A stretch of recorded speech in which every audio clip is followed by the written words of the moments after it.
جب حضرت عثمان غنی رضی اللہ تعالیٰ عنہ کا محاصرہ کر لیا گیا اور یہ خلافت کا آخری آپ کا دور ہے، 82 سال کی عمر تھی اس وقت آپ کی، اور یہ تاریخ کا دردناک باب ہے کہ حضرت عثمان غنی پر 40 دن تک پانی بند رہا۔ وہ ایک منصوبہ تھا، 3 لوگ 3 مختلف شہروں سے چلے، مصر سے، کوفے سے اور بصرے سے، 1,000 آدمی لے کر، اور مدینہ المنورہ میں پہنچ کر کے حضرت علی المرتضیٰ سے ملے، ام المومنین سیدہ عائشہ سے ملے، کبار اصحاب سے ملے۔ تو جو انہوں نے کہا تو انہوں نے ان کو کہا کہ نہیں، ایسی کوئی بات نہیں، فہمائش کر کے واپس بھیج دیا۔ حضرت عثمان غنی رضی اللہ تعالیٰ عنہ پر اقربا پروری کا الزام عائد کیا تھا، تو انہوں نے کہا کہ کوئی ایسی بات نہیں ہے۔ پھر یہ تھا کہ آپ نے کم عمر گورنر، کم عمر لوگ مقرر کیے، تو حضرت عثمان نے کہا کہ حضرت اسامہ بھی تو کم عمر تھے، حضور نے ان کو اگر مقرر کیا ہے تو یہ تو مثال ہمارے سامنے موجود ہے، لیکن یہ ایک منصوبہ تھا، اس منصوبے کے تحت یہ 3 جگہوں سے لوگ آئے تھے۔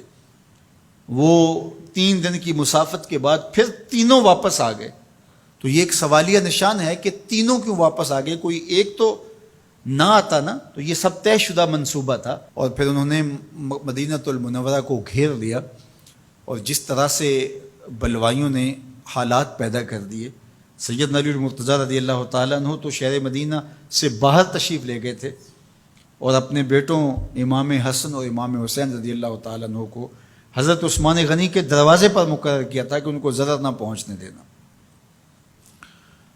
اب 700 صحابہ اجازت طلب کر رہے ہیں کہ آپ ان بلوائیوں سے نپٹنے کا میں جو ہے وہ اجازت نامہ مرحمت کریں، اور بہت سارے لوگ تو حج پہ جا چکے ہیں۔ 18 ذی الحج کا واقعہ ہے جب آپ کی شہادت ہوتی ہے، تو وہ حج پہ جا چکے ہیں، تو جو یہاں موجود ہیں وہ اجازت طلب کر رہے ہیں، لیکن حضرت عثمان غنی رضی اللہ تعالیٰ عنہ نے کہا کہ نہیں، میں ایسی اجازت نہیں دوں گا۔ رسول اللہ صلی اللہ علیہ وسلم کا حرم شہر مدینہ لوگوں کے خون سے لالازار ہو، یہ میں اس کو گوارا نہیں کرتا۔ افواج موجود ہیں، اور دنیا کی تاریخ میں آپ کو ایسا نہیں ملے گا کہ اتنی بڑی حکومت کسی کے پاس ہو اور وہ خود گھیر لیا جائے، اس کا پانی بھی بند ہو جائے، اور وہ حکم دے کہ نہیں، میرے لیے آپ ایک قطرہ بھی خون نہیں بہائیں گے۔ بلکہ آپ کے غلاموں نے جب تلواریں اٹھا لی تو آپ نے فرمایا کہ میرا حکم ہے کہ تم تلواریں نیچے رکھو، بلکہ میں تمہیں یہ آفر دیتا ہوں کہ جو غلام لڑے گا نہیں اور یہ میرے سے عہد کرتا ہے وہ آزاد ہے۔ حضرت ابو ہریرہ رضی اللہ تعالیٰ عنہ، حالانکہ یہ پڑھنے پڑھانے والے لوگ تھے، تعلیم و تعلم سے ان کا تعلق تھا، لیکن وہ بھی تلوار لے کے حضرت عثمان غنی کے دفاع میں آ گئے، لیکن حضرت ابو ہریرہ رضی اللہ تعالیٰ عنہ کو بھی حضرت عثمان غنی روک دیتے۔ مالک بن اشتر کہنے لگا کہ ہم آپ کی دستبرداری کے خواہاں ہیں، آپ خلافت سے دستبرداری اختیار کر لیجئے۔ تو حضور علیہ الصلوۃ والسلام کے اس جانثار صحابی نے، حضرت عثمان غنی نے فرمایا یہ نہیں ہو سکتا۔ دستبردار کیوں نہیں ہوئے؟ لگتا تھا یہ سب سے زیادہ آسان تھا، لیکن حضور نے ارشاد فرمایا تھا، اے عثمان، تمہیں اللہ ایک قمیض پہنائے گا، لوگ اس کو اتارنا چاہیں گے، تم کبھی نہ اتارنا۔ تو اس سے مراد خلافت کی قمیض ہے، اور ان کی شہادت کی خبر بھی اللہ کے محبوب علیہ السلام نے دی تھی، اور اگر آپ دستبردار ہو جاتے تو یہ ایک کھلونا بن جاتا، بازیچہ بن جاتی خلافت۔ چند آدمیوں کے پریشر سے خلافت سے دستبرداری کرنا پڑتی۔ اچھا، ایک یہ سوال بھی پیدا ہوتا ہے، چند باغی تھے، ان کو کس طرح کچل دیا جاتا؟ لیکن حضرت عثمان غنی یہ نہیں چاہتے تھے۔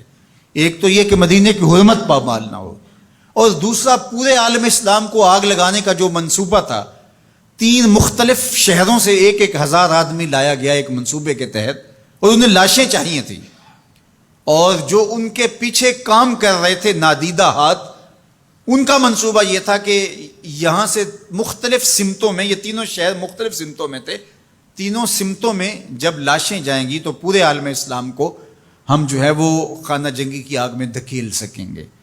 تو حضرت عثمان غنی ان سازشوں سے آگاہ تھے، تو سب سے اہون اور آسان یہ تھا کہ قربانی پیش کر دی جائے، اور پھر انہوں نے سن بھی رکھا تھا کہ 2 شہید ہیں، شہید تو انہوں نے بہرحال ہونا ہے، تو لہٰذا میں خلافت سے دستبردار بھی نہیں ہوں گا، اور شہر مدینہ کی حرمت بھی پامال نہیں ہونے دوں گا۔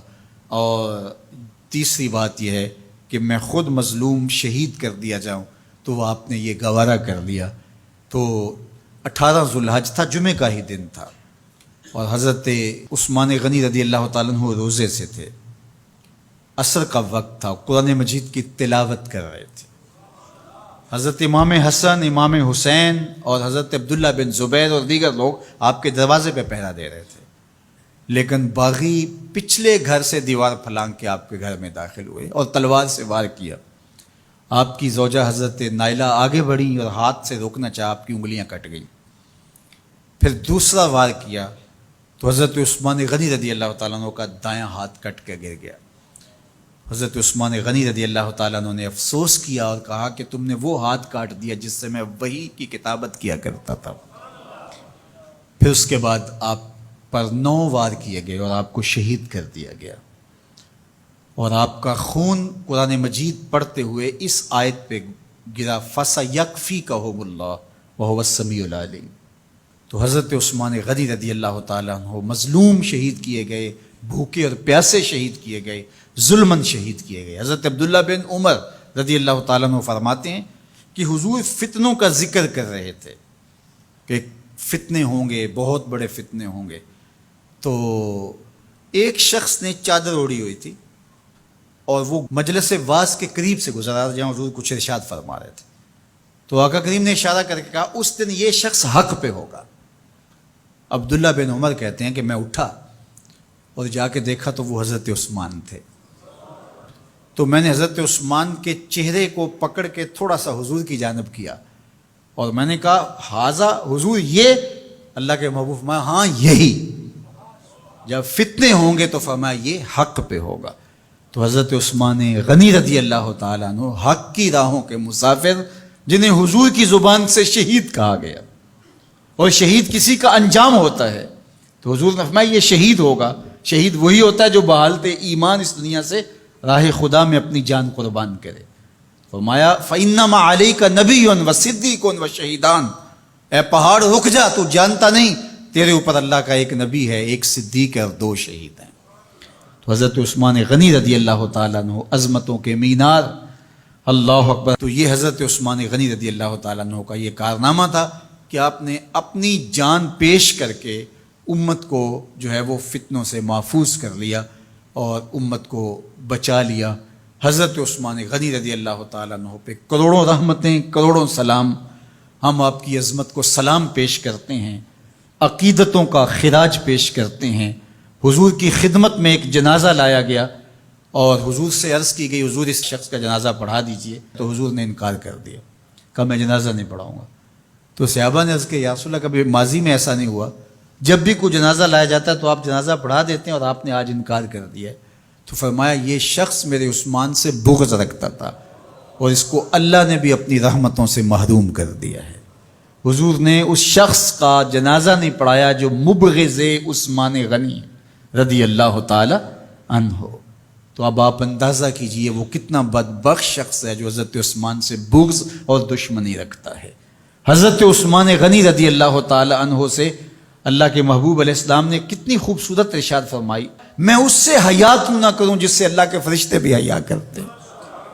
یعنی عثمان غنی وہ ہیں جس سے اللہ کے فرشتے بھی حیا کرتے ہیں، اور جو عثمان غنی کا حیا نہیں کرتا اس سے بڑا بے حیا کون ہو سکتا ہے۔ حاکم نے مستدرک کے اندر روایت ذکر کی ہے کہ بہت سارے صحابہ حضور کی بہت ساری خوبیوں کے مظہر تھے، اور سب سے زیادہ حضور کے خلق کے مشابہ حضرت عثمان غنی رضی اللہ تعالیٰ، اور خلق میں سب سے اونچا درجہ حیا کا ہوتا ہے۔ تو حضرت عثمان غنی رضی اللہ تعالیٰ عنہ حیا کے اس مقام پہ فائز المرام تھے جو انہی کا مقصوم تھا۔ اللہ ہمیں حضور کے اہل بیت، حضور کے اصحاب، بلکہ حضور کے در کی مٹی کی تعظیم بھی نصیب کرے۔ اقبال نے کہا تھا خاک طیبہ از دو عالم خوش ترست، آن خنک شہرے کے آنجا دل برست۔ ہمیں تو طیبہ کی مٹی بھی اچھی لگتی ہے اس لیے کہ وہاں محبوب جو رہتے ہیں۔ تو محبت تو اس چیز کی متقاضی ہوتی ہے، محبوب کی راہوں کو بھی سلامی پیش کی جائے۔ تو جو حضور علیہ السلام کے ساتھ منسوب اتنی وقی نسبتیں ہیں ان کا احترام کیوں نہیں کریں گے؟ تو حضرت عثمان غنی تو داماد رسول ہیں، حضرت عثمان غنی تو ذو النورین ہیں، حضرت عثمان غنی تو حضور علیہ الصلوۃ والسلام کے محبوب اور حضور علیہ الصلوۃ والسلام کے پیارے ہیں، ان کو جنت کی بشارت دی گئی ہے، عشرہ مبشرہ میں سے ہیں، 4 جلیل القدر خلفاء میں ان کا نام شامل ہے، اور پھر حضور کی 2 صاحبزادیاں ان کے نکاح میں آقا کریم نے ان کو شہید خود قرار دیا، اور میرے اور آپ کے آقا و مولا نے کہا آج کے بعد کوئی عمل عثمان کو نقصان نہیں دے گا۔